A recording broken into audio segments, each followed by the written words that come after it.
ओम अपवित्रः पवित्रो वा सर्वावस्थांगतोऽपि वा यः स्मरेत् पुंडरीकाक्षं सबाह्याभ्यंतरः शुचिः। हम पुंडरीकाक्ष भगवान का स्मरण करते हुए अपने अंदर, हृदय के अंदर भी जो पाप बैठा है, जो दोष बैठे हैं, उनको भी पवित्र करते हैं और बाहर जल छिड़क करके शरीर की शुद्धि भी करते हैं। शरीर शुद्धि के साथ 3 बार आचमन करना पड़ता है, आसन शुद्धि भी करनी पड़ती है। आने वाली रखी हुई संपूर्ण पूजा सामग्री के ऊपर कुशा के जल से प्रोक्षण करते हैं, हर सामग्री को भी पवित्र करने का प्रयास करते हैं। कर्म कांड यदि करने के लिए आप चलेंगे और वहाँ भावों को लेकर के चलना चाहेंगे तो कभी भी कर्म कांड आपका पूर्ण नहीं हो सकता है। कर्मकांड भावनाओं पर चलने वाली चीज नहीं होती है।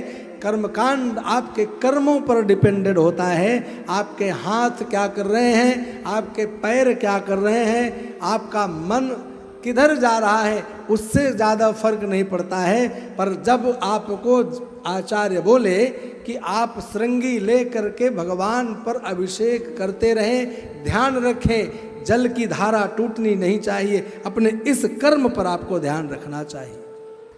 क्योंकि वहाँ आपके हृदयगत, वहाँ पर विचारों, आपके मन, आपकी भावना, आपकी श्रद्धा आस्था पर कभी नहीं सोचा जाएगा। सोचा जाएगा आपके कर्म में बनने वाले दोष कर्म कांड में बाधा उत्पन्न कर देंगे।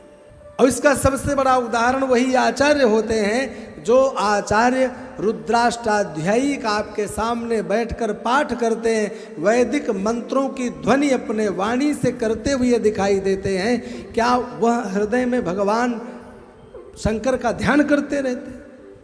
क्या उस समय वह सांब सदाशिव भगवान का ध्यान करते रहते? उनके उस ध्यान के लिए हम नहीं सोचा करते। हम ये नहीं देखते हैं कि ध्यान कर रहे हैं कि नहीं कर रहे हैं। हम यह देखने का प्रयास करते हैं कि ये आचार्यों के मुख से सस्वर वैदिक मंत्र निकल रहे हैं कि नहीं।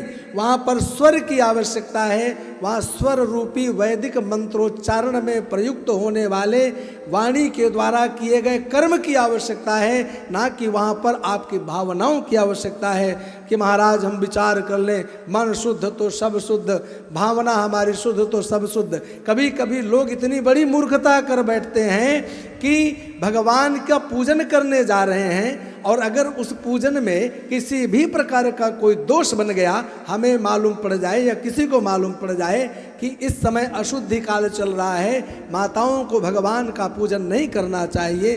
सूतक काल में आपके घर में जन्मना सूतक हो, मरना सूतक हो, किसी भी सूतक काल में भगवान या भगवती के मंदिरों में नहीं जाना चाहिए, देवाराधन नहीं करना चाहिए, मूर्ति का स्पर्श नहीं करना चाहिए, किसी भी अतिथि, किसी भी ब्राह्मण के सत्कार के लिए जल तक नहीं देना चाहिए। उस घर का कोई चीज़ शुद्ध नहीं होता है। और अगर उस समय कोई ऐसा कार्य न करते हुए दिखाई दे, हम रोक दें, और अगर ऐसे व्यक्ति नियमों पर न चलते हुए दिखाई दे, मुझसे मना कर दे, तो वहाँ हमें भी ज्ञान देने लग जाते हैं कि महाराज हमारी भावनाएं शुद्ध हैं, हमारा मन शुद्ध तो सब शुद्ध है।